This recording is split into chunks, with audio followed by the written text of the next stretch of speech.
All right, welcome everyone to the January North Carolina Change Control Board, first of the year. We've got quite a few things to go over today. I was hoping there would be more attendance, and we're going to lean on you guys for some of these discussion items to try and get these things taken care of. Some of them have been on here for about a year. But looking over the agenda, I'm going to start off with the work items that we're working on currently this month. These are it's just a partial list that we have up here. I'll let you guys look through that.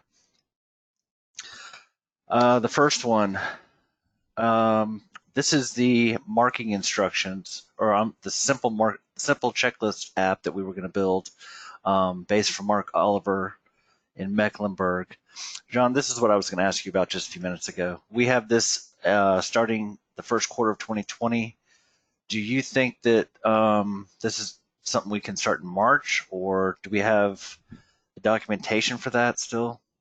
Or did we get documentation? I don't remember. It's been so long. I'll have to go back through my notes, but we need to wait until the new mobile app is starting to get used quite a bit, right? And get feedback on that first, and then we'll take a look at doing this. I mean, I think if we don't get it this quarter, meaning January, February, March, there's no reason why we can't have something like that ready to go for April, okay. Or during April. Okay. Yeah. All right. I'll make that a note and update this.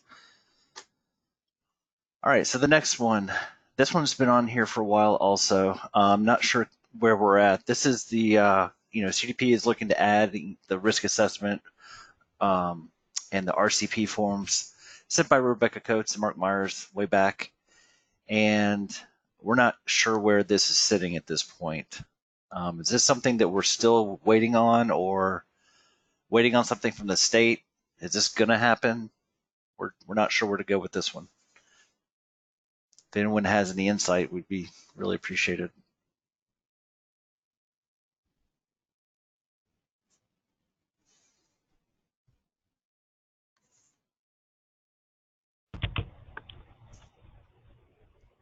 I don't think it's a high priority, Trevor. This is Stacy. Yeah. If it's lingered that long, obviously it's not that important. That's what I was thinking. So should I leave this on the agenda, take it off, and then if it's addressed again, we can look at it again from a different standpoint? I'd put it back in Mark's court, being he's the one that seems to have requested and stayed on it. All right. Is Rebecca still around? She's not at Cumberland. I don't know if she. No, she's not in public. I don't think she's in public health anymore. That's right. She's gone. I mean, if Mark doesn't know nothing on anything, then I think we clear it with him. And I don't. Okay. What I'll do is there's a lot higher priority. Okay. So what I'll do is I'll take this off the agenda. I'll email Mark exactly what we see here on discussion item number 2, and I'll ask him for any updates. If he doesn't have any updates, then obviously the next agenda this will be taken off. But if he does, then we'll add those and talk about it then.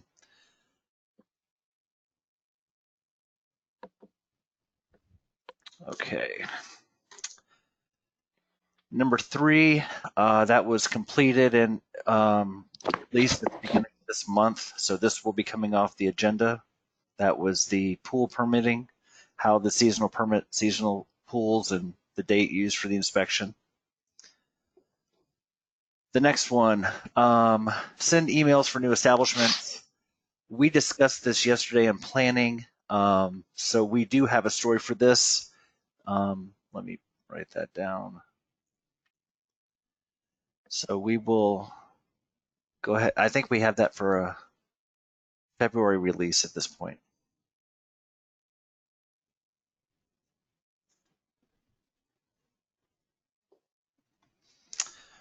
The next one, this is where we need some guidance on this one also. It's kind of a little confusing. We also discussed this one. This is that SLAT program that the state's coming up with. Our understanding is that this is a manpower study, but we're not sure how this plays in. We've been told it plays into the QA module to some degree. is this based on activity codes or is this based on marking instructions? Does anyone have any insight to this and how we're supposed to do something with this?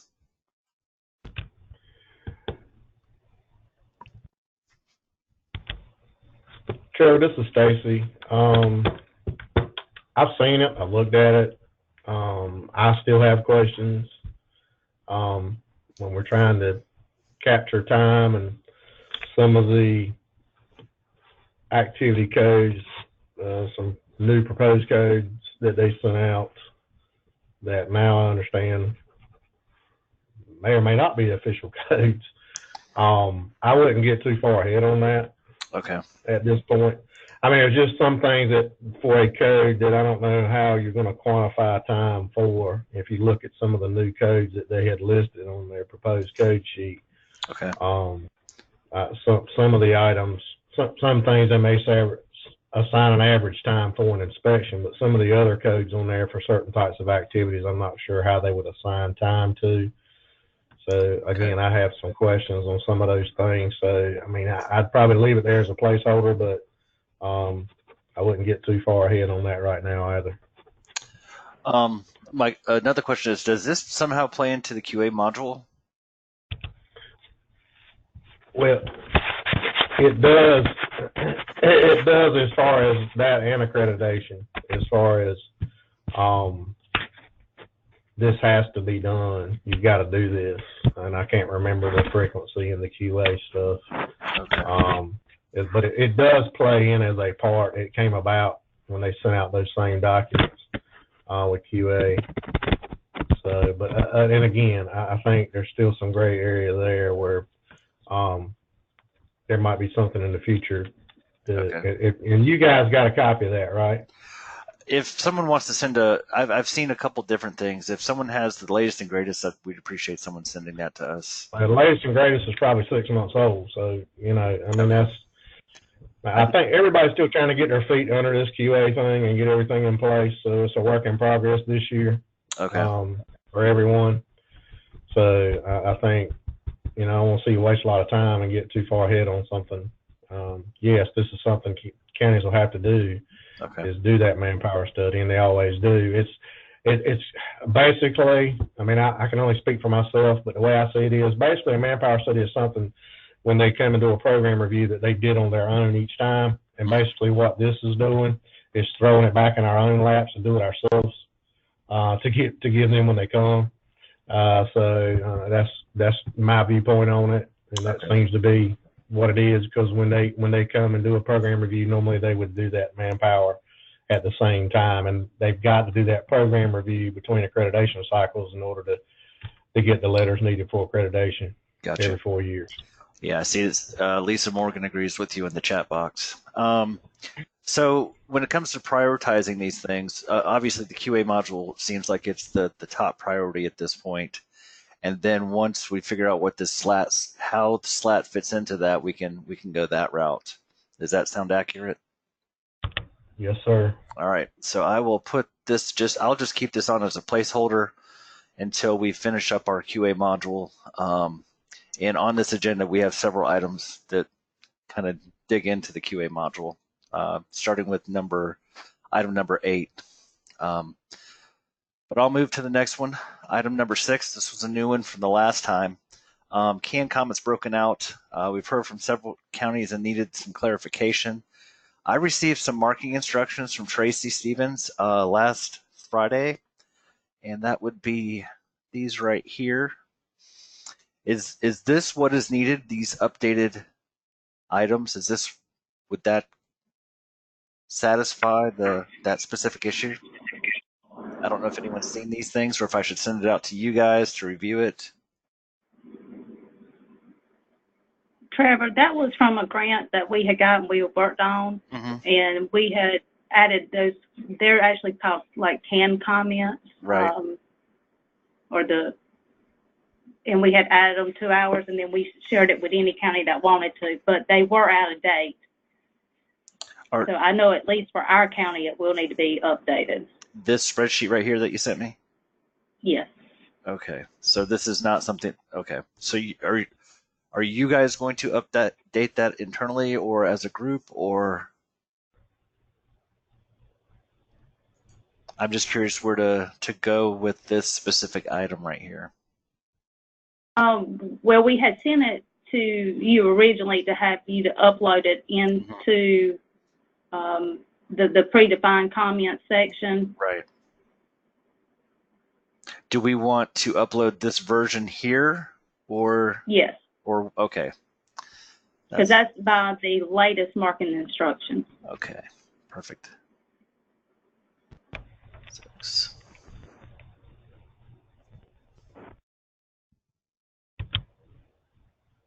I wouldn't mind taking a look at that if it's okay with Tracy to share to see what kind of comments.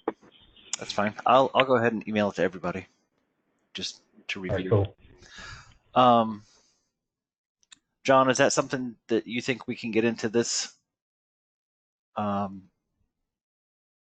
this release, or do you think we're a little too bogged down with all the other items that we're working on? I'm not sure. Won't be able to. We can't commit to that right now. I think what you and I would have to go back and look at, see how many hours we've already allocated for this. By I think we end on the 31st, right? Yeah, and I know it was pretty busy this month, so probably be safe just to say February. Yeah, well, and what we could do is if we make it a higher priority item for February, we could try to get it done during the first, week or two of February. Okay, that sounds like a plan. So it's not waiting a whole, a full another month. Okay, and that'll give them time to review, maybe make some suggestions. Okay, the next one, number 7. The ability to toggle from one form to another in the My Apps, basically the inspection and the inspection history form. We have researched this with our partner company. This is something that they are aware of, but it does not seem to be on their radar to do anytime soon. So that being said, the idea behind this is to review what was done before. Some people have asked for the ability to copy and paste from the old comment on the history form to the new violation. And we discussed this yesterday. Our senior developer, he has a solution in place that would actually be faster than copying and pasting. What he's proposing is the ability on the actual inspection form where there would be a button where you can look up the specific violations for an establishment that were out last time. You can then say, okay, you'll see violation 1 or whatever, and you'll see the comment that you may have put on there. You can just click a button, and then that would import that comment straight into the current inspections comment section. Hopefully that's clear as mud there for you. But it looks like that would be a faster route than a copy and paste. But the bad part is that it does not allow for the toggle at this point. I don't know when and if that could ever happen in the My Apps. That's basically a function of our partner company, what's on their radar. But I did want to give a heads up on what some of the workarounds that we're looking at for that. So, Trev, I don't mean to jump out of turn, but being we're on that subject, what's the status on the printing issue with the new app? Give me 1 second. Let me see if Tom is here. Actually, that's a deal breaker for us right now. I mean, that's the most important priority item you've got, in my view, right now for us. Right. Hey, John, can you send Tom a Teams message and ask him that while I go forward with the rest of this? Sure. Do you want me to have him join the call, or do you want yeah, that might be on the question? Yeah, that might be a little bit better since he's the one primary working on it.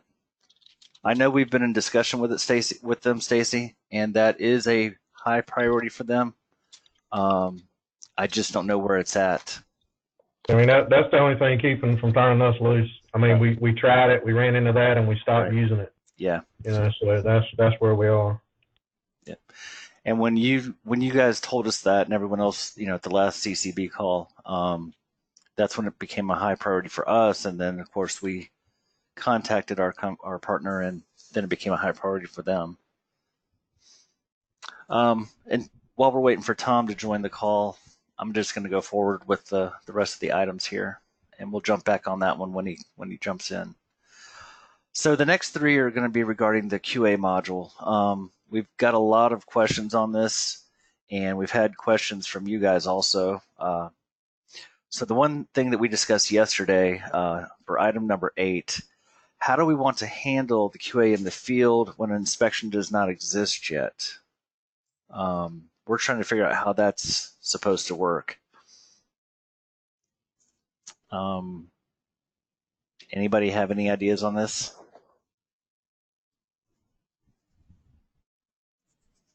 Would you do a QA in the field if the inspection doesn't exist? That's what I was wondering. I don't know how. I mean, it looks like you'd be doing an inspection if you're QAing somebody. Tracy says no.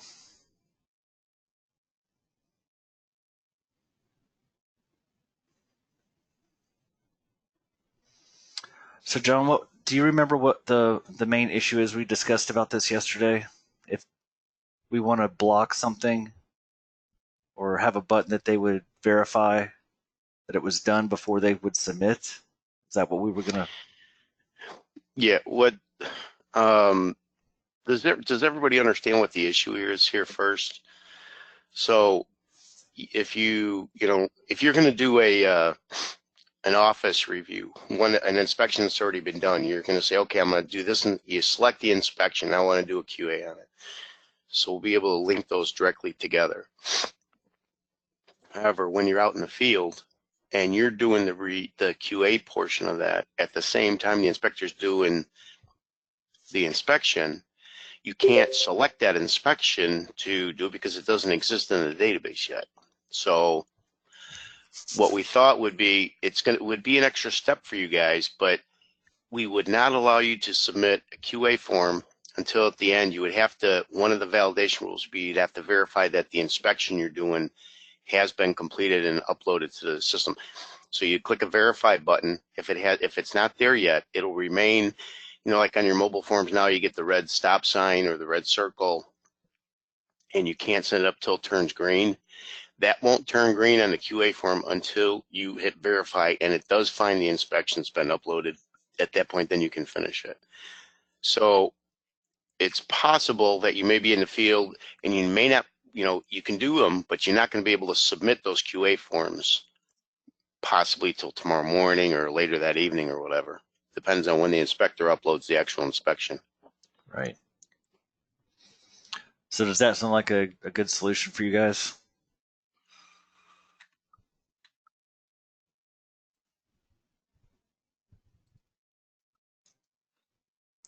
Sounds like a yes to me. All right. I'm here. Tom's here. Okay. So Tom, if you can see on the meeting number 7 that the ability to toggle to and from the other My Apps, that's not what I was asking, it was the printing, sorry. The printing, you know how the borders, the margins are quite large and it shrinks the actual form on the page. I know we've contacted Michael about this. Do we have an update on this or do we have a workaround? Stacy? There is a workaround. They have, I think Michael might have an update, a new release that we have to start testing with. It might give us some capability to control the margin. It's a Windows. It only happens on Windows 10. Windows 10 devices automatically applies this big margin to the screen no matter what you do, and we didn't have the capability to control the margin anyway. We had no ability, no plug-in to allow us to change the margin to be anything different than what it was already giving it. So, but is that I think there's a new release that Michael. I think Michael has a new release that might allow us to control that now. But that just came out. We haven't installed it yet. Even tried it. All right, so we'll look into that. To release. Would that be 12.3 or 12.4? Do you know? So 12.3, I think. Okay. All right, Stacy. So with that, I'll get with Maiko and see what that does, and then I guess Tom and the team will look at the printing issue. Yeah, we've seen that also, and we agree with you guys. So Yeah, that's kind of a deal breaker. okay. All right. Well, that's still one of our high priorities then. The next one, item number 9, this also has to do with the QA module. On the field surveys, you will need to verify the inspection has been successfully uploaded. That's the same thing. Excuse me. Take that off. I tried to group these all together because they came in. So we'll do number 9 on this one, the scoring. So yesterday we were discussing this in planning, and we were wondering if there should be separate scoring for the local and the state sections. Does anyone have any input on that, or do we just need the state or just need the local?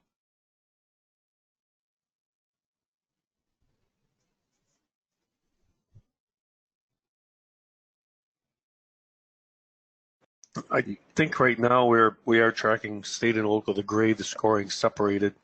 I think that the pages are set up to check a state score and a local score, because the idea was that the report from the state, it was based on the percentages that said whether it's acceptable, needs improvement, would have been based on the state's own items, not necessarily but including other local items in there as well. So okay, as long as that's okay. Stacy and Tracy are both saying no on that, so I guess we'll just keep it the way we have it. And that would be number 9.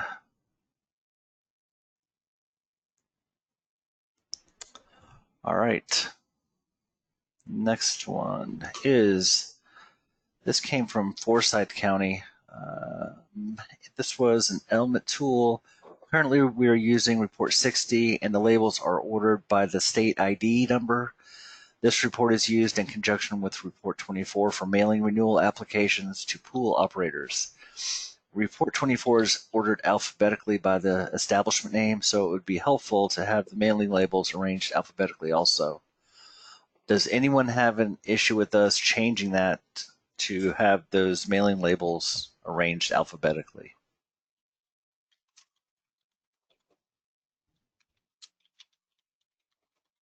Sounds like it's a pretty simple fix, but we just wanted to run it by everybody first.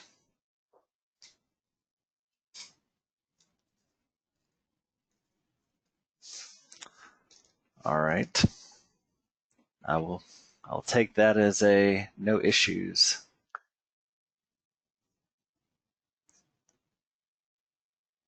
All right.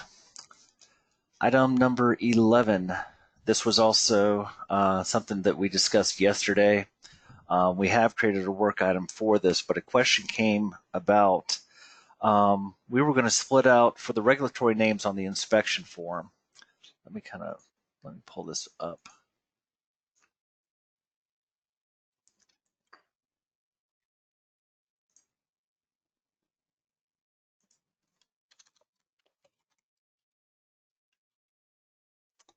Let me just go to demo or test.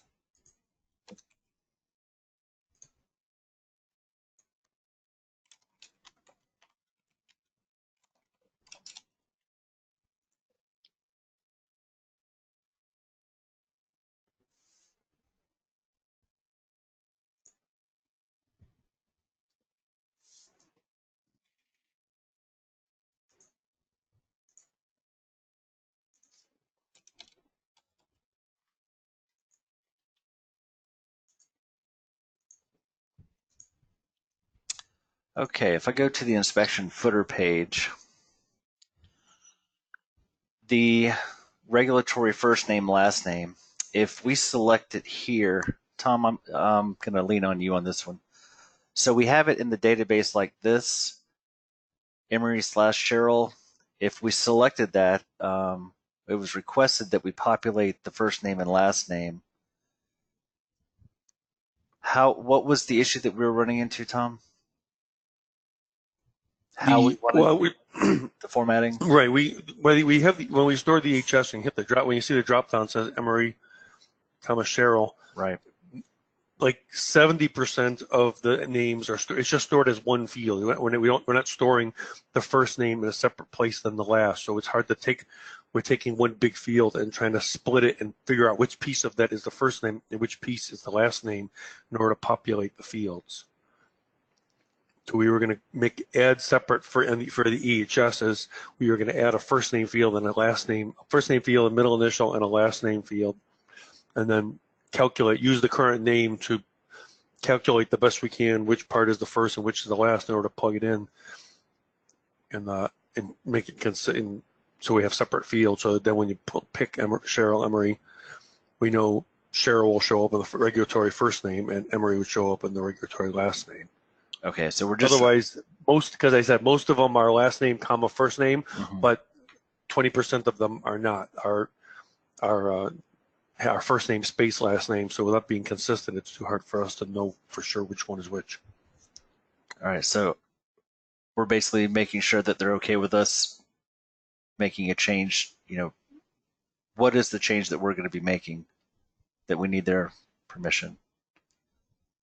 Well, I guess the change we're going to add first and last names to the EHS, but the changes that were here on the form is that when you pick our EHS ID, whatever the name is that's in there, would get auto populated into the regulatory first and last name fields. Okay. And then the EHS names themselves, I don't know from county to county because like I said, most are stored last name comma first, but others are first name space last name. That would potentially affect the job. We're trying to make it consistent across the board. So when you go to look up an inspection or anywhere you see an EHS drop down, what order how do they want that name displayed? Do they want that name displayed as last name comma first name, or first name space last name, or is it they want it the way it is now and don't? Okay. Well, question for you is, if they enter a name right here, let's just say they pick Michelle Kirkley, or let's say it was Kirkley Michelle. The Michelle here is going to go to the first name. Kirkley is going to go to the last. If it was reversed and they wanted to change it here, would that update the record on the system so that next time it would not? Well, this doesn't update EHS records anywhere. That's what I was asking. Would that solve the issue with some of them being reversed from this order right here? Maybe I'm not making sense on that, but I don't know. I don't think we don't want to be updating EHSs from the inspection. I don't think that's the place to be doing it. We can certainly update. We can split them out, and I think most of the time we can figure out based on the name. We can separate it and calculate and figure out which part is the first and last name, so that I think we should be pretty good with maybe just a few exceptions of a place to nail down which part is the first and last. Okay. But the question is on like the REHS ID. That one says 1203 Kirkley, Michelle. For most of the counties, it'll say something like that. But there are some counties that would say 1203 Michelle space Kirkley. And that's the part that I'm trying to see if we can get consistent, is when we go look at a name, a drop down for an EHS, can we make it consistent and see everybody wants to see the last name comma first name, or do some insist that they still want it to be first name space last name? Okay. And then how would it be sorted? And then how would they be sorted, I guess? But okay, so the question for you guys would basically be the format that you see right here in this EHS ID dropdown. Is this a format that is approvable by you guys? Okay, so I see. So obviously we're going to populate this stuff, but is this formatting right here? Does this work for you guys when you look at the drop-down list? Okay, thanks, Lisa. Thanks, Stacy. All right, so we'll go with that format then also. Okay, next one, item number 12. To format. All right, this one came from New Hanover, establishment type 56. Where do we get the permit date from? Let me look at this e-tool.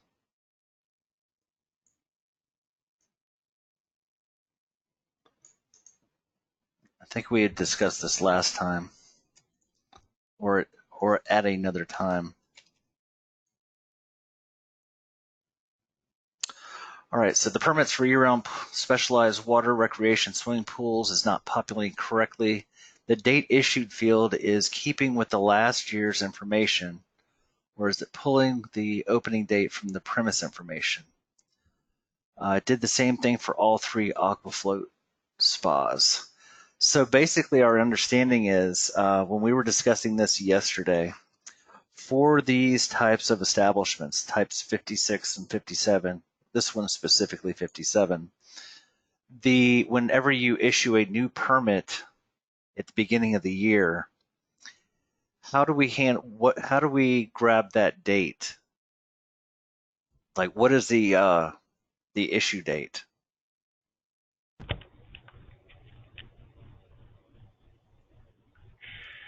Trevor, Would that be from the P record? why would we grab it from anywhere? I mean, why wouldn't it be when you're in the process of doing it and you populate a date when you do it?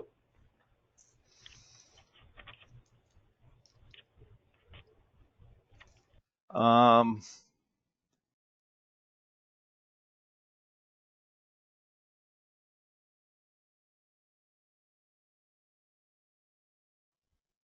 me see here. Let me see if my crystal guy is on. I don't see him there, but Yeah, he's not. I'm not quite sure, Stacy. I think the way it is now. I mean, if I'm issuing a permit, I mean, and I know this is controversial with some counties, but if I'm issuing a permit, I've done an inspection. It's gonna, your permit's basically gonna generate off that inspection that you're doing when you get ready to issue the permit. I'm not issuing a permit without doing an inspection. Right. I think the issue came is we were populating the permit from the date the P was issued, the P inspection date, basically the very first date it was done. And then the question came up in planning, how do we do this for like regular establishments every year, like food establishments? Like you guys issue permits after they pay, don't you? Or is it just one permit with no expiration date? One permit with no expiration on food. The only thing is limited food that expires December 31st of each year. So if these are year-round, if these pools are the exception to everything. Okay. They're not on fiscal. They're on calendar. They get reissued every year, but maintain the same numbers. That's always been something that each year we've had to tweak something with pools. All right, so type 57 would be the permit issue date would be the date that you actually issued the permit. So the date on that specific permit. Right. Well, that would be the date of inspection, right? Correct. Yeah. Now, is it, Trevor, were we doing that for the other pool types? Yes. We talked about that yesterday too. Yes. And that's what Stacy does, or that's what I remember Stacy does on yearly pools. On data. So are we wrong on just those 2 newer types or all of them? Just the 2 newer types. They were not, because they came in basically last year.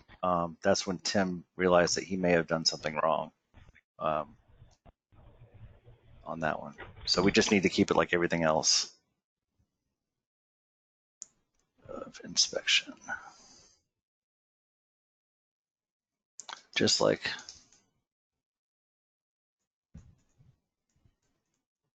pools. Okay, I think we're good on that one then. Unless you have any more questions, Sean. No. Right. As long as we know what to change it to make it correct on our end, I'm good. Yep. All right, number 13. This one came from Mark Meyer. Mark, are you on the phone? No. Report 47 is still not a static report number. Depending on when you pull the numbers, it will change. He had a report that was pulling November 17th, 2019 and January 2nd, 2020. Is anyone from Durham on the phone? He had asked me to bring this up, but I don't see him in there. May have to wait for Mark on this one.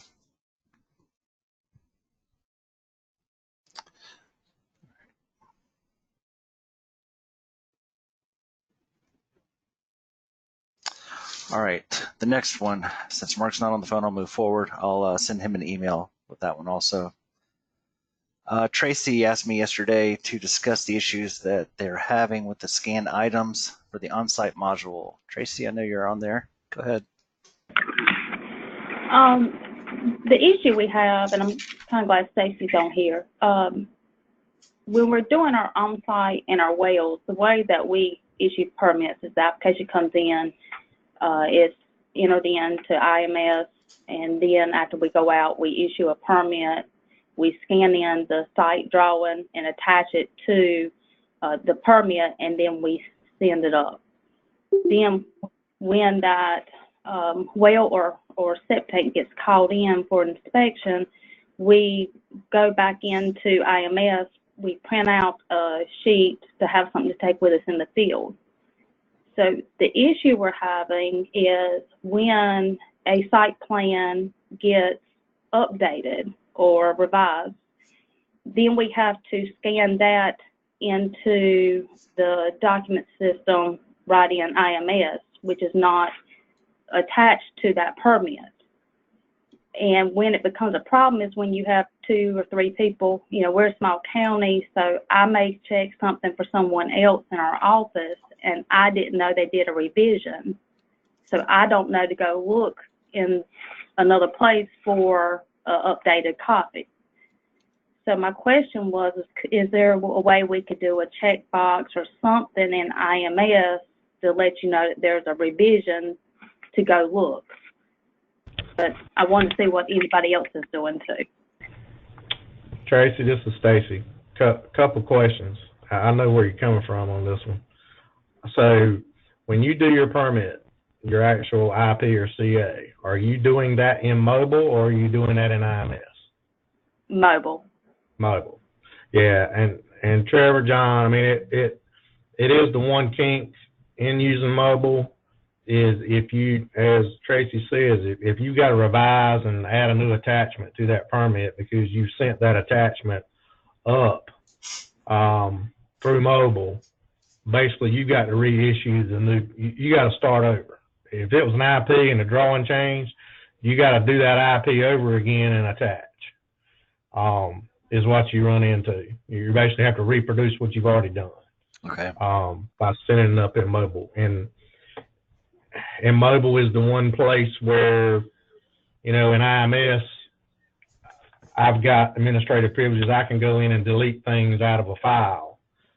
If it's sent up through mobile, I can't go in and delete anything. I've got to make a phone call to Shelley or one of you guys to go in to get rid of anything that was sent up through mobile, or alter anything sent up through mobile. So definitely something to be looked at to see, is there one way that we can send up something to replace something in a file, or better, that I could send it up, but better yet, go in and delete that attachment that was sent up on our own without having to call you guys, and have privileges to be able to go in and alter, delete things out of records.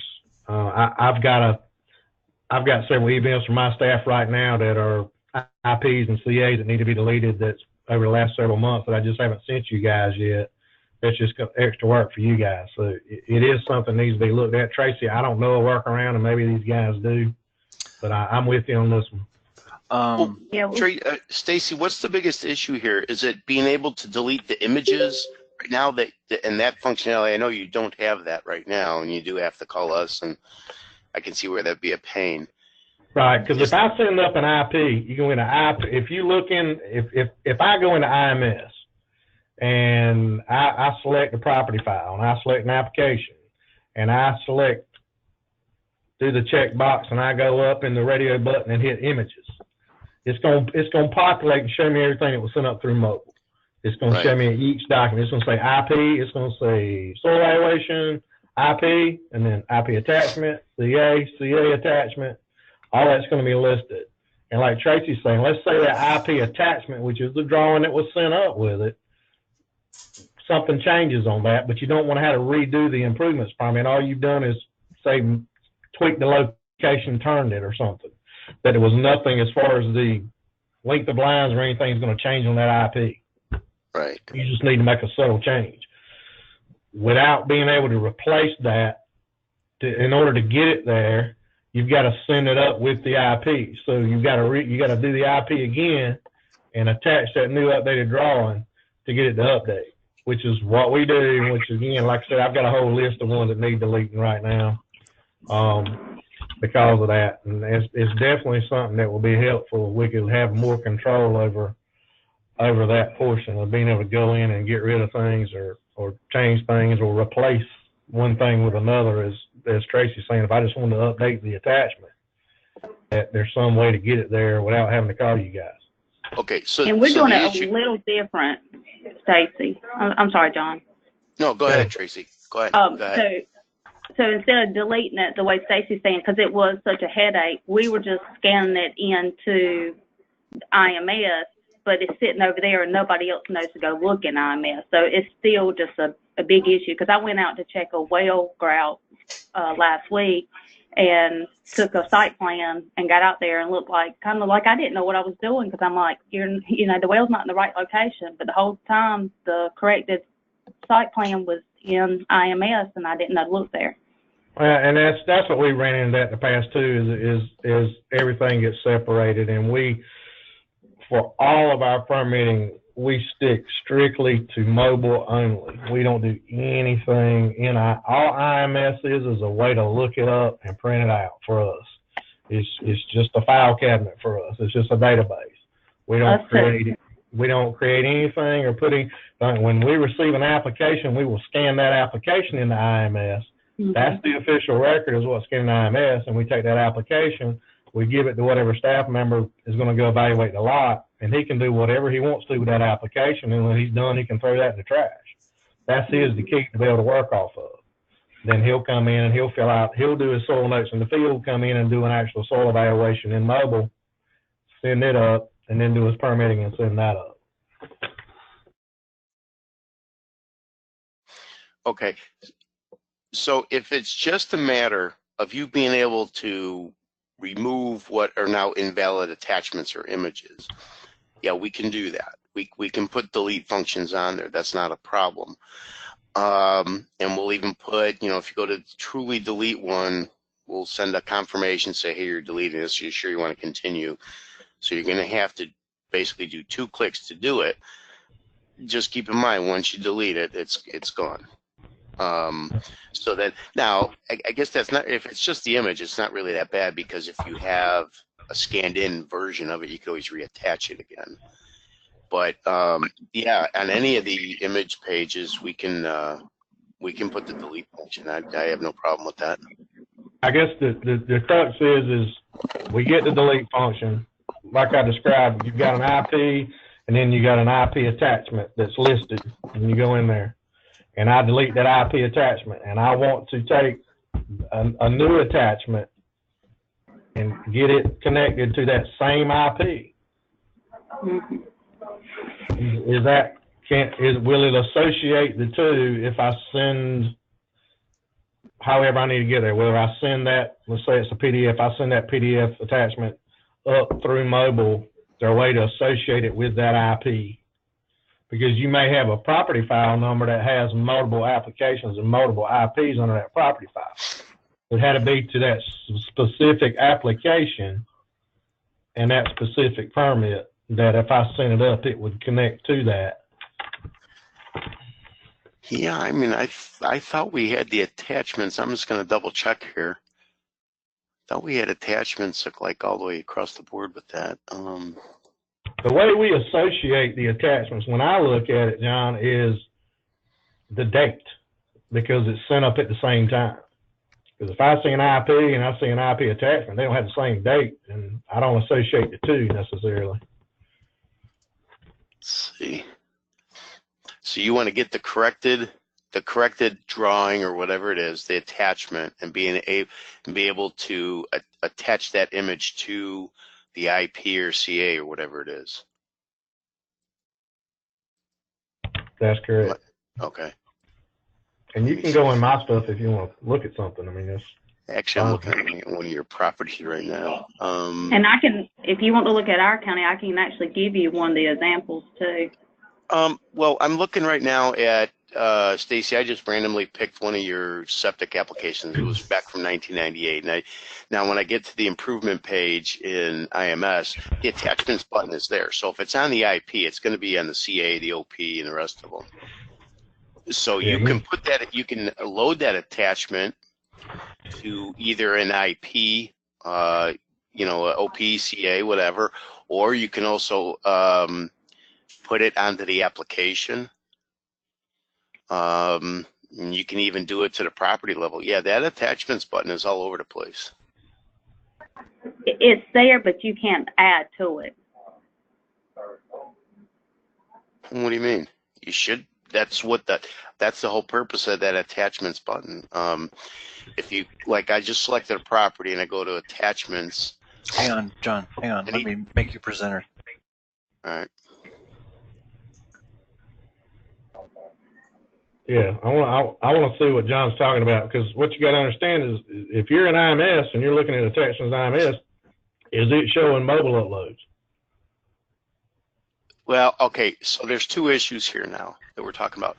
So say you have, there's a button that says images. Are you guys seeing this now? Yep. Yeah. Okay, so there's an images button. This shows images that are uploaded from mobile. Then there's an attachments button, which is basically your scanned in documents that you've attached to either the property. This attachments button is on the property, it's on the applications, the IP, the CA, the OP, and the whole shot. That it is, so what we'll do is, if you got a new one, let's just say it's at the property level, because this attachments button works the same regardless of where you're at. So you have these attachments listed here, and then you can always upload another one. Okay, the upload button for that, this guy right here, that upload button, that appears on anytime you open up this window, regardless of whether this is a property application or some other form. Okay, so you can always add.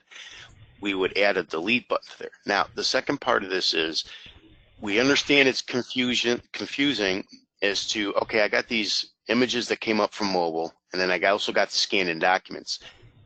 We are working on right now trying to get these two combined so that it's, regardless of whether you're on an establishment, a property, wherever, there should just be one button that will list both the mobile images and scanned in attachments, all in the same thing, because they basically are all the same thing. But John, let me interject here for a second. If you do that, and I'm seeing everything that got scanned in, I don't want to see it. Here's why. I mean, I may scan in 75 pages of notes and history from a particular file that's associated with that property. I don't want to see all that. Again, everybody's business rules are different. We do everything in mobile. We do nothing in IMS. So everything I'm looking for is when I hit that images button, I'm going to either see a soil evaluation, an IP attachment, CA or CA attachment, or an OP. I'm not looking at the application. I'm not looking at the 15 previous permits that got scanned in from 1982. I really don't want to see all that. And again, if you look at any of my files, you got to look basically from July of 2009 forward is when we started doing everything in mobile. If you pick something that's more since 2009, you'll see, and we consistently done it that way since 2009. The images button, and what Stacy's right, that's the mobile piece. So that's the only, we do scan to the attachment, but that's just the application only. So if you pull up attachments, it will not actually show the IPCA in that unless it was scanned into IMS. So there's no way you can upload and change that because it's not under attachments. Attachments, John, is just a current application and pretty much any history that's on that site, previous stuff, previous old documents and things of that nature. Any kind of correspondence, things of that nature. That's why I kind of like to not see that and really don't want to connect the two. Okay, so, all right, so if we leave the two alone, images and attachments, and I guess If everybody's in agreement, we can do that. We've had several, we'll call them complaints, from our other users outside of North Carolina that they would like to just see those all one, but other states may do things differently. So let's go back and assume that we leave those two the way they are. I'm getting a little confused again on what the actual issue is here then. So you go out and you issue, say, an IP, and you do it via mobile. Now you come back and you upload that, and you have an IP record in IMS now in the database. And if you look at that IP record, there's an images button, and it'll show you the mobile form that came from. Are you saying you want to be able to delete that and be able to replace that with an updated one? Yes. Yes. So they want the ability to add, edit, delete PDF from the images button, not the attachments. Well, like Exactly. Let me finish. Let me finish. So you go to the IP page. You would actually delete the IP record completely, not just the image, the whole record. Is that what you're asking for? No. No. You just want to change the images. So you only want to delete the image that goes with that IP record. You want to modify. So you go back out on mobile. You're going to issue a new IP via mobile. No. No. Hang on, John. I'm trying to find one. I've got one. But what it is you're not wanting to. That's talking about deleting the whole thing. That's what Stacy's doing right now as a workaround. What we want to do is just take the scanned in, the PDF attachment, take it off, and replace it with the new one. But the IPCA, well permit, it'll all stay there. Can I drive for a second? Can you share my screen, Yeah. Trevor? Yeah. I'm going to make you a presenter. You're going to have to click the share my screen. All right, hang on here. All right. All right, you see my screen? Yep. All right, I've chosen there's a property file. I'm going to click the button, I'm going to check the box, and I'm going to hit images. Okay. You see I've got a soil evaluation. I've got an attachment. It probably showed where their borings were on the site. I've got an IP attachment, and a field sheet. What Tracy's saying is on this IP, let's say the site plan changed. All the specs on the IP itself are the same. But something changes, and I want to delete that improvement permit attachment. I want to replace it with another IP attachment. That's what we're getting at. Okay, now how are you going to put the new attachment in there? That's what I'm asking you. Okay, well, and that's the issue. Now, if you do it through mobile, that's going to create another IP record. Well, that's what I didn't know, because you see the file names over to the right. So, John, that's the file name for that session, though, for that particular image. That's the problem. Is there a way to drop it in? Is there any way to drop it in a PDF into a mobile upload section? Because again, this is all I want to see. I don't care about the application. I don't care about all of that. If I want to dig that deep, I'll dig deeper and look back and see what I need. But quick and dirty, if a client comes in and wants a copy of a permit, I do just what I just showed you, and I click on IP attachment in that field sheet and hand it to them. Okay, John, I got a potential solution, but I'll need you and Tom to see if it'll work. All right, so on this page right here, if you had the delete functionality to the left, you select the specific record and then that little X will show up or whatever, put the X next to each record. Before you did that, if you highlighted that or did a copy on that file name right there, let's say it's that second one from the bottom under the file name column, if you did a copy of that and then had the attachments button on this page here, whenever you go to upload, it asks you if you want to save it as something specific. You could basically save it as the same file name. But Stacy said they want to put in the corrected improvement permit through mobile. No, Go ahead, Tracy. I'm sorry. I was gonna say, I don't think at that point it has to be mobile, just as long as because Stacy, we do it the same way. So we issue on mobile, but I think if we could just have a fix, even if it's IMS, that's fine. That's just my thought. I'll let Stacy answer. I just want it to show up in the same place. It's not like Tracy's issue right now is when she puts it in, she has to put an IMS, and it's not in this list. It's over on the attachments button of the new IP attachment that she sent up. It's in a different location.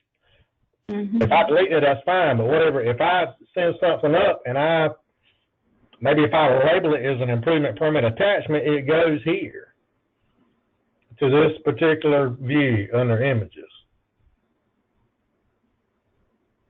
If that's possible. Or could you not have like a little where you could delete it, have a little checkbox delete with the 2 questions like you were saying, John, and then have a upload button just like you do in the attachments? Yeah, deleting it, and if you were gonna, if you just needed to delete this image here, and the IP record itself was good, and you just needed to get an updated form to replace this IP, and you were willing to do it via the upload attachments, that's fine. But where is that uploaded attachment coming from? Your scan documents from your computer. Okay, so it's going to be somewhere on our computer. So you're saying it would be a PDF. I mean, you would either go generate a new one via IMS and then scan that back in and save it or generate a PDF, save it as a file, then upload it as an attachment? Correct. In that case, then, okay, so if it's not coming from mobile, then yes, we could do that, yes. It's not developed in mobile. The attachment Gotcha, okay. That's All what right. I'm using QuickFlat for. We save that, and that's what we're attaching on my end is our scale drawing. Gotcha. We did the same. Okay, so that's where the disconnect came in. So, yeah, you want to be able to delete here, which is fine, and then be able to upload additional images to this. And So still want the supervisory function of being able to delete any of this stuff. Right. Yeah, that we would put the delete function on here, and we'd have to limit that to just supervisors. We'd probably actually give that a very specific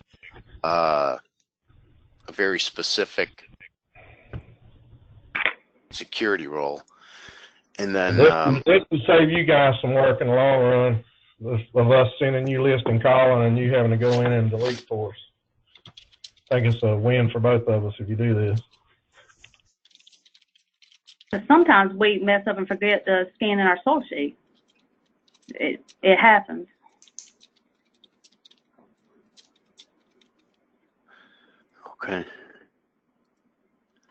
Okay, yeah, we could do that. Tom, do you see any reason why we couldn't put the upload button onto this page and include that functionality? No, it'd be just like we said, put a checkbox, select item or an X next to each item where it says original PDF, just put a red X or something else there to say delete with a confirm and then an upload button. And I suppose an edit button. I don't know if you want to do it, if there's a reason to edit.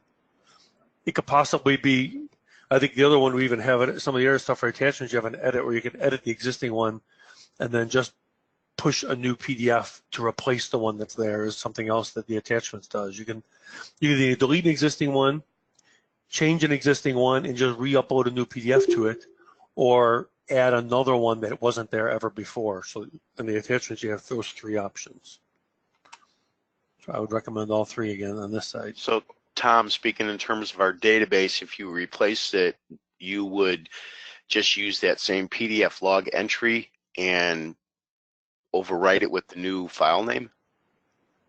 Yep. It would upload a new, you'd hit the browse button, you'd browse a new for a PDF, and when you save after you're saving the edited record, that was on the edit page, you save it, it would push the new image out on the server and then, do the uploaded images via attachments go to that same file path? They could, yeah. It would go to whatever the path was that it was before. Yeah. Because I don't think we do that on the actual, like the way the upload works right now would be different, so we'd have to change that then too. You mean under attachments or? If under attachments, yeah, they don't go to this server here, do they? No, but I mean the web server has access to all of them. It doesn't matter where it puts it. The file path would be the same, I guess, would be potentially the same. I'm not sure if you're putting a new one in, then yeah, it should be. It shouldn't be an issue. Okay, so we'd want to give them the ability to. Oh, who just showed up on the screen? Hi, Nicole. Hi, Nicole. All right, so we would have the ability to just flat out delete a record, and then also the ability to replace anyone. And the ability to add a brand new one. Right. So Well, that would basically be the upload function, right? Right. Well, that's it. Yeah, there's three. So there's an upload is like an add, an edit icon. So you'd actually click to edit one and just replacing one that's there already with a new PDF, or delete where you're removing it entirely from. Okay. And John, Tom, Keith Jernigan mentioned he wants to keep the old one and just add an updated one. That would be available too, right? Well, yeah, the way we're talking about that's it would That's be the up to each person's individual control Okay. to either replace the one that's there or just add it as a new record. Okay, perfect. All right, so I think we got a handle on this one for everybody. Now I'm wondering why I didn't ask for this years ago.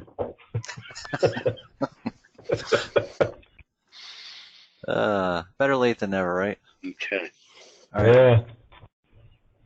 So Trevor, you got all that? Yep. So that we can take that from the agenda and put it into a work item? Yep. Okay. Do we want to discuss that today, or do you want to wait till next week? Today, while it's fresh. As long as you got it documented, I've got it documented well enough, I would just document it, and we'll it'll be planned for our planning meeting on Monday. All right. We'll get that in the works. Perfect. All right. So that was the last item on the list here. Does anyone have anything else they want to bring up while we're here? Since we're not doing on-site, we're about 5 minutes past time, but I did allow for the full 2 hours.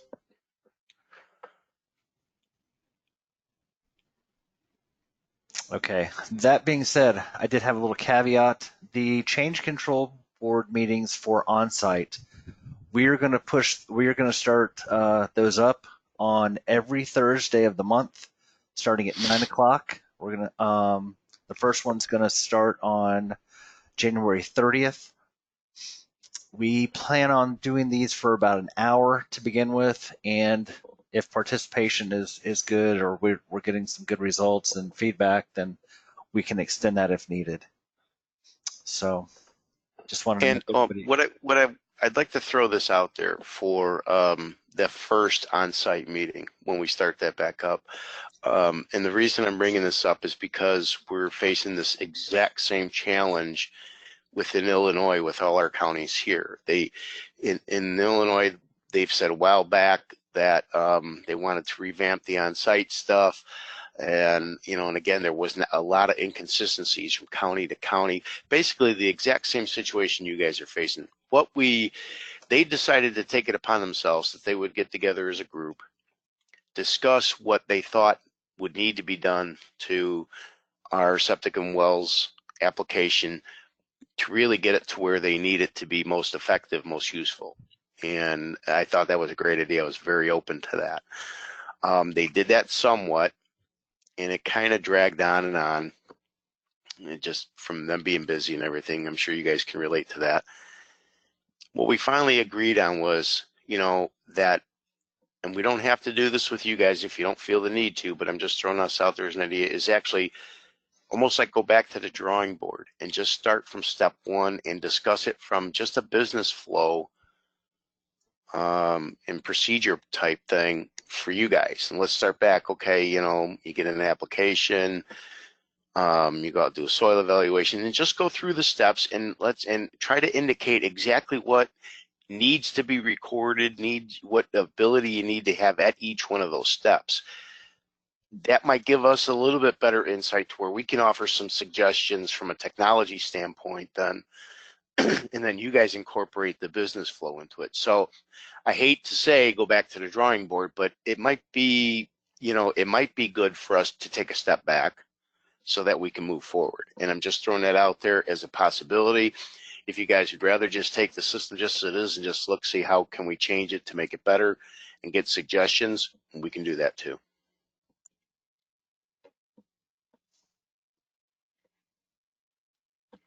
All right. Does anyone have any other questions? John's making my heart beat out of my chest right now. You remember those 2008, 2009 meetings?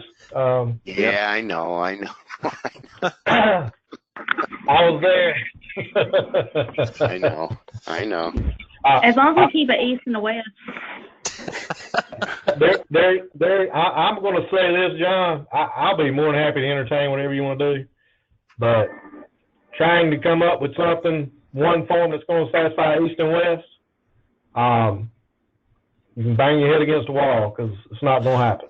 Well, no, see, I'm not so sure that that's what the goal is going to be, Stacy.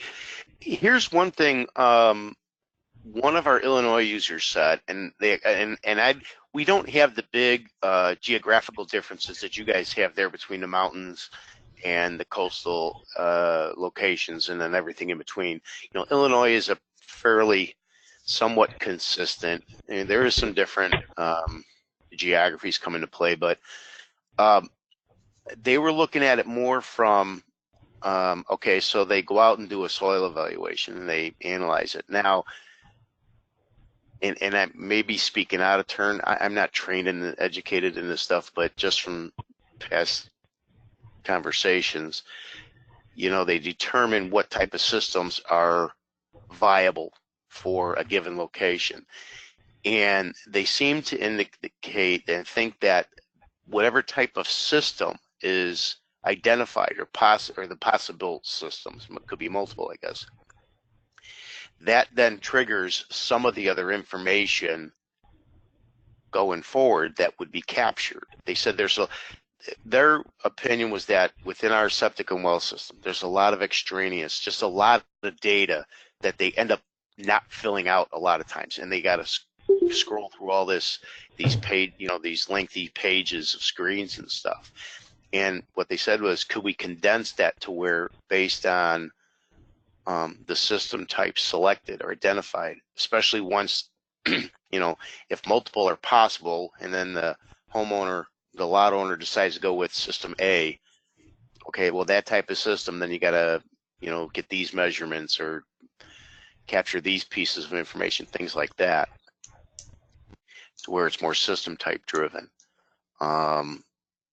If we can come up with, I don't know if maybe there's too many systems to do that for. I don't know. I'm just throwing anything that we can think of out there.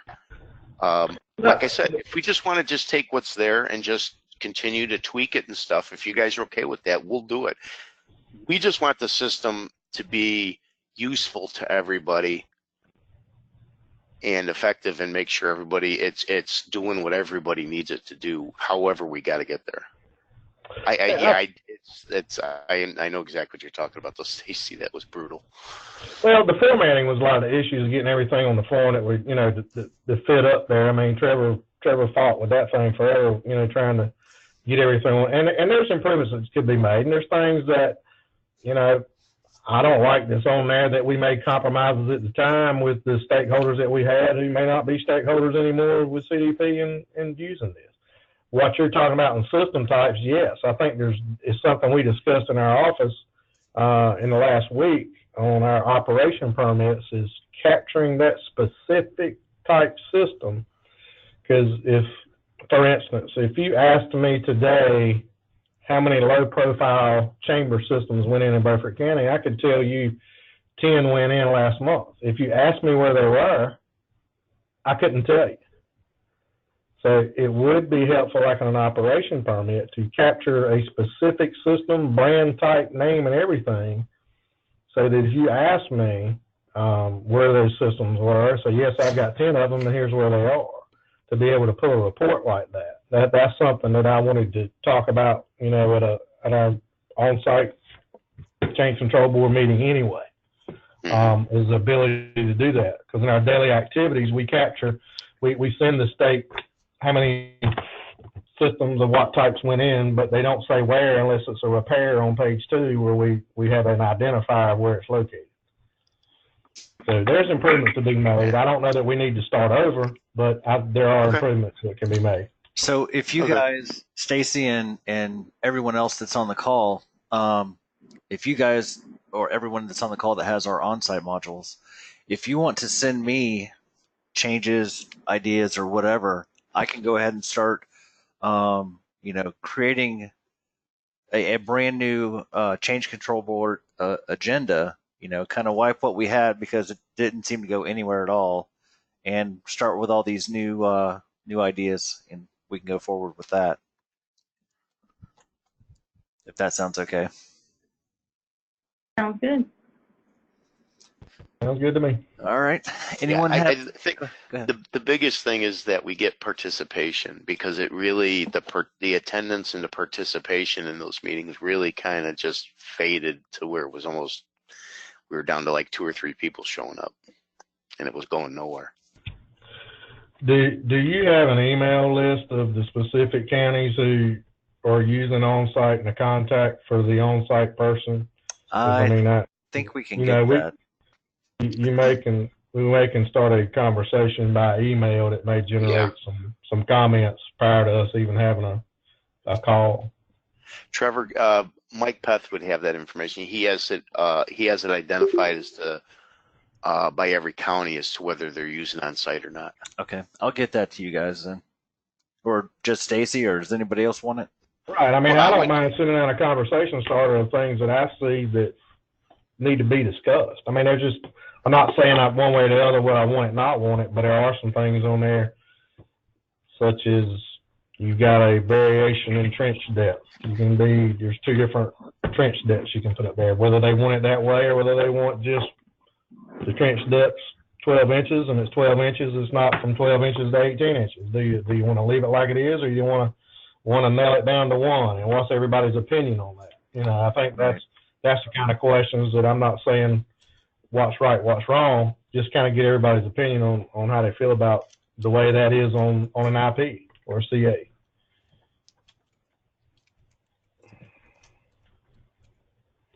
Okay. Stacy, you were talking a minute ago, just an idea though, that system type, so you can run a report. Right. I think that would be good on the OP piece of it, because, you know, sometimes it can change. The owner requests something else after, you know, after they talk to their contractor. Well, yeah, we already typed it in there, but there's no report pulling from that. Well, it's good to have, especially with innovative or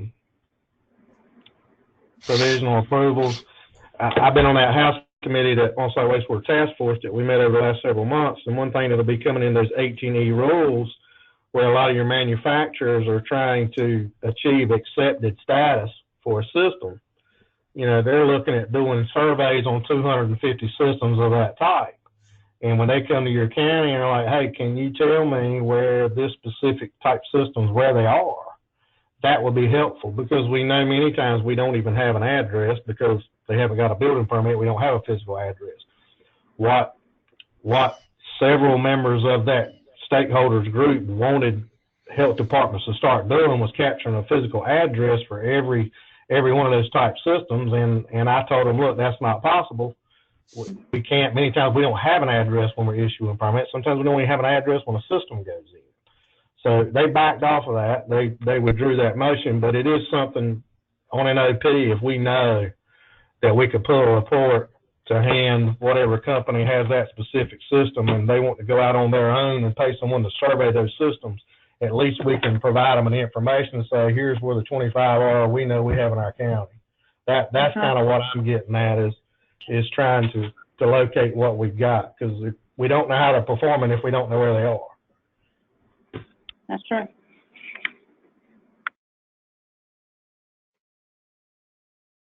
Actually, that's a really good idea that you guys will communicate internally to come up with discussion topics. That's kind of what we were leaning on before.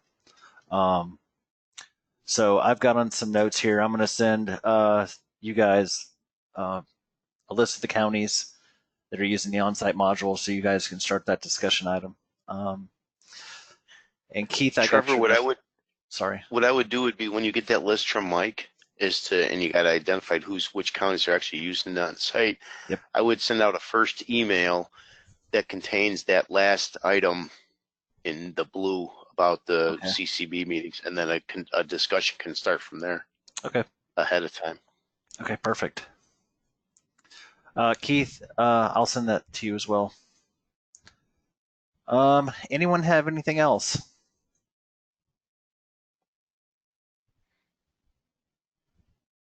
I'll take that as a no. So that will conclude today's agenda, and I appreciate you guys participating. This is actually a really good one this month. All right, guys, have a good day. See ya. Yep. Bye, guys.